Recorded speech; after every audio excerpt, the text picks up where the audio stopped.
Ito na ang mabibilis na balita. Patay ang isang motorcycle rider matapos makasalpukan ng isang oil tanker sa Barangay Capoy sa Sorsogon City. Base sa investigasyon, biglang lumihis sa linya ang motorsiklo.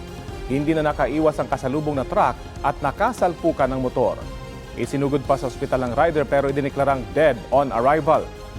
Ligtas naman ang driver ng truck, wala pa siyang pahayag.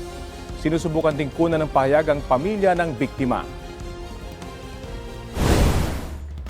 Arestado ang isang lalaki matapos mahulihan ng mahigit 2 milyong pisong halaga ng umano'y shabu sa Batangas City.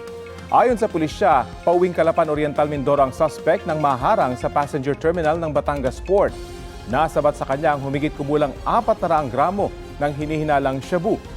Naharap sa reklamong paglabag sa Comprehensive Dangerous Drugs Act ang suspect na wala pang pahayag.